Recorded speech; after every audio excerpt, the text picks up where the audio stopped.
Ziggurat served many purposes.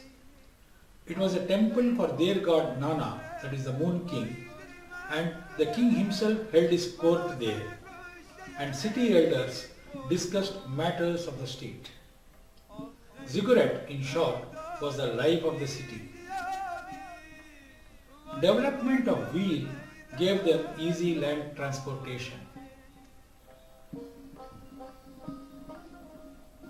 They were also the first to have formal school for teaching writing.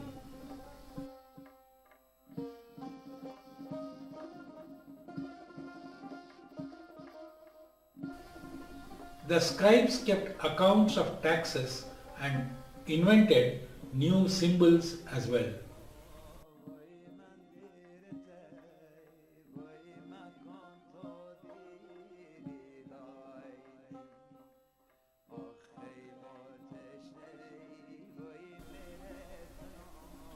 They invented another method of writing on the clay by using cylinders. They carved logograms on cylinders to draw up business contracts with their personal seals.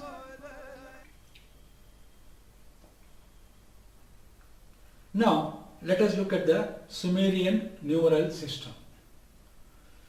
All other civilizations usually and logically counted with the human fingers, and that is how decimal system came into existence. But Sumerians were different. They chose 60 as their base number. In fact, even to this day, we use for time division the same number 60. 60 minutes to an hour and 60 seconds to a minute. That was for time division. And for space division, they chose 360 degrees to a circle.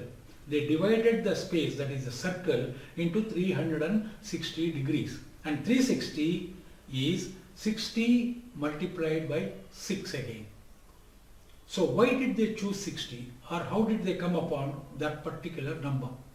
There have been many theories as to why they chose 60 only. One theory is that they had 12 months to a year then also, as we have now, and they had recognized only 5 planets. So 12 months multiplied by 5 planets gave them 60. That is the first theory. And the second theory is 60 is the least common multiple, LCM, of the first 6 natural numbers again, 1, 2, 3, 4, 5 and 6. So if they had 60, or if they chose 60, it would be easy for them to divide into half, 1/3, 1/4, 1/5, 1/6, etc. That is the second theory. And the third theory is because they knew how to divide space and they knew how to measure angles, an equilateral triangle, a triangle with 3 sides equal, has 60 degrees equally, 60 into 380 degrees. So they chose 60, and also 60 happens to be a factor of 360, that is 60 multiplied by 6. So that is the third theory. And the fourth theory appears to be more sensible and logical, and that is Sumerians being smarter, they were not content just counting only 10 using these 10 fingers. They wanted to count more by using the same 10 fingers. And how did they do it? They used the thumb on the right hand side as a marker, and they used these horizontal lines on the fingers of because of the phalanges. So they used these numbers 1, 2, 3, 4, 5, 6, 7, 8, 9, 10, 11 and 12. And what did they do when they came at the end of 12? They folded one finger on the left hand side to indicate that one round of counting is over. Now 2 fingers became 24, 3 36, 4 48 and 5 became 60. So all 10 fingers have been used, but they have counted 60 instead of 10, and that was their smartness. This is the fourth theory. Be that as it may, let us look at their numerals. They just had 2 symbols. we have 0 to 9, 10 numerals for 10 numbers. But the Sumerians managed with only two symbols, one symbol for 1 and another symbol for 10. And as you have already seen in the video clip, their form of writing or their system of writing was using a wooden stylus or a wooden pen and clay tablet. So they marked with this kind of wedge shaped wooden stick. I have used a bamboo stick here because the reed does not grow in my area, but you will see that the end of this stylus is in the shape of a wedge. Now in Latin, cuneus means wedge shaped. Cune is the plural form of it. Because the Sumerians were using wedge shaped these wooden sticks or stylus and clay tablets, this was called as cuneiform tablets. This was used even as late as 100 BC. We will come to that later. Now I would like to show you a rough method of using this because I have prepared this clay tablet just to show you. Now if the camera is able to show you, this was 1 and 10 was this. You could use the same, I shall bring it nearer so that you will be able to see better.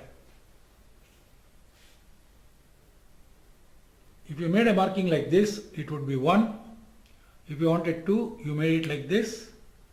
And if you wanted 10, you just rotated 90 degrees. So this would be 10, 11 and 12.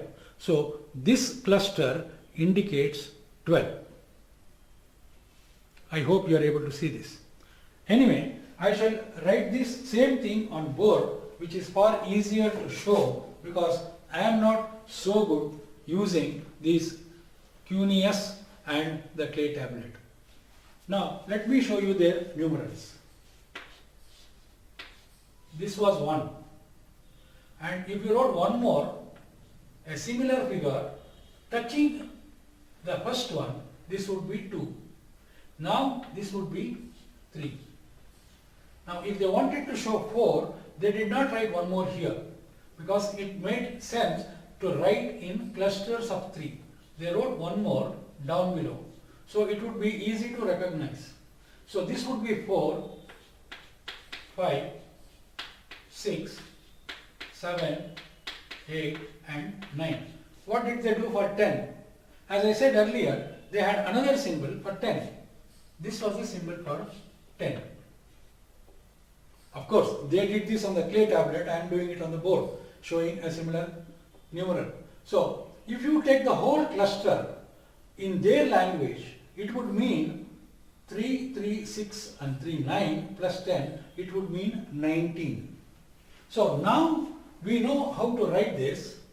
You can take a look at this slide and see how 1 to 59 was represented. Now let me take some number, any number at random, 25. Now 20 would be written like this. They would write these tens in a diagonal way, touching each other, and they would write the unit values like this. As I said, 3 in a cluster and then 2 numbers again. So this would be 25. The whole thing has to be looked at, as a one number. Now 1 to 59 is done like this. Now after you reach 59, when you came to 60, what could you do? They used 1 again to represent 60. I don't know why they did not think of a third symbol. They restricted themselves to only these two symbols, 1 and 10. And when it came to 60, just like as we do, they moved to the left, they gave a little gap and wrote 1 again, like this. And the leg would be little longer, that's all. So, if there was a gap, and if it was on the left hand side, that meant 60. So, if you take the whole thing, that would be 60 plus another 20, another 5, the whole thing would be 85. So, all the numbers written in this column had to be multiplied by 60. These numbers had to be multiplied by 1. What if you went little further again? Then that would be multiplied by 60 squares or 3600.